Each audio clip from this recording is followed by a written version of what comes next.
Today we'll talk about how we can eat better to sleep better. Please welcome Melanie, Ajanwachuku, and Shannon.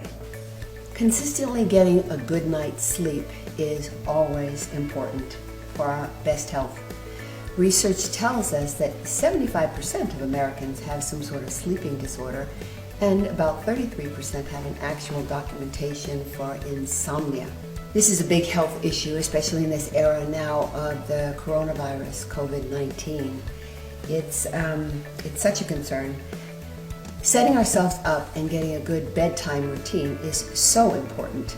So turning out all the lights, turning off the electronics, getting rid of the blue light, being careful about minimizing our stresses before bed, and watching our consumption, not taking beverages and foods that stimulate us, is really important. Also, having a cool environment is smart. These habits are good for everyone. We do know that there are individualized sleep needs.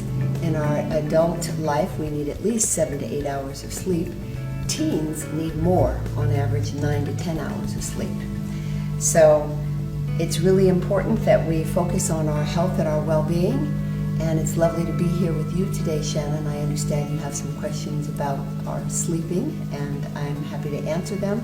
I think our audience has questions, so for the health of it, let's get to it. All right. So we had talked about, you and I, a little bit. I sleep pretty good, however, my family members, not so much, okay? So one of the big questions that I had was, how does food intake affect our sleeping, and how can we help by that to sleep better?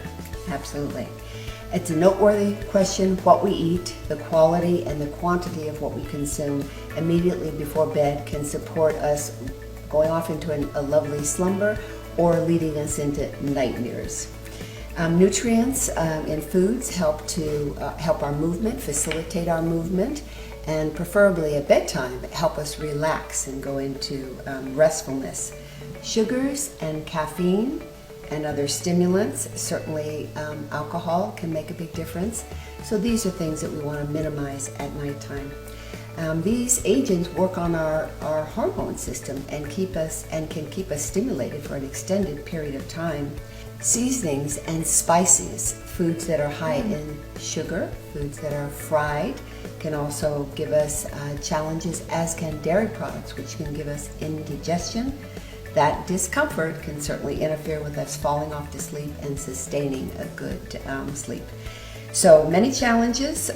We want to make sure that we make good nutrient choices so that we can get to sleep, stay asleep, and get into that quality sleep, the REM sleep, where we have repair.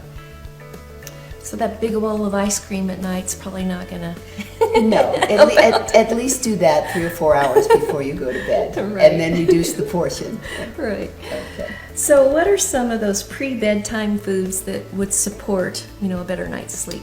Well, certainly picking up foods that have the nutrients that help us calm. Now, you mentioned the ice cream because of the sugar content is not such a good idea, but certainly dairy foods, which are rich in calcium, can be a very good choice. There are certainly plant foods that are high in calcium, so it's the individual nutrients that we really want to target. It's wise to pick foods that stabilize our blood sugar, so things that have protein and a little bit of complex carbohydrate are a great choice. Protein that's easily digested, so we don't want to have a great big steak before bed. Lots of colorful fruits and vegetables, which give us vitamins, and the antioxidants are very helpful. And our electrolytes too help us to calm down. We need those minerals to relax our muscles and put us into a calm state. Pre-bed snacks like nuts, even tuna and salmon and crackers can be a great choice. Kiwi is wonderful, as are tart cherries. Bananas, edamame, walnuts, all of the nuts are good. Walnuts have those good omegas that help us calm down and go into a good sleep. And even celery and nut butters, or a nice little bowl of cereal to substitute for your huge bowl of ice cream. Bowl of ice cream. Yes, it's not mine. Okay, of course not. Of course not. For those other people that it's for. The fruits, pineapple, and certainly bananas and oranges are a good choice too.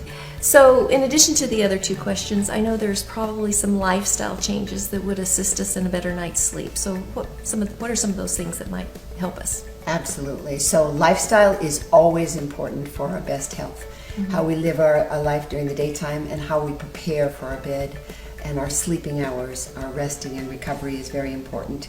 So consuming unprocessed whole foods all of the time is a good idea. The 90-10 rule: 90% of the time eat well, nourish well, drink the right beverages, and then 10% perhaps a little bit of deviance. Certainly we want to mediate our blood sugar levels, so eating a healthy snack before going to bed at night is certainly very important. Getting good hydration, getting our exercise earlier in the day. If we exercise at night, we want it to be soothing, relaxing, stretching kinds of exercise, not stimulating.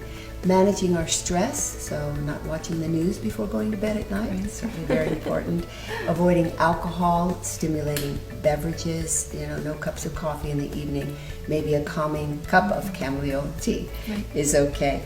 The quality and quantity of our sleep is very much going to affect our reaction time, our overall well-being, our hormonal balance, and our appetite management and our metabolism. So for the health of it, we want to routinely get a good quality of sleep, moving into our bedtime routine progressively and consistently every night can support that. Right. Well, thank you. I picked up some things here. I'm sure everybody that's watching picked up some very good tips, and hopefully it'll help us all to sleep a little better.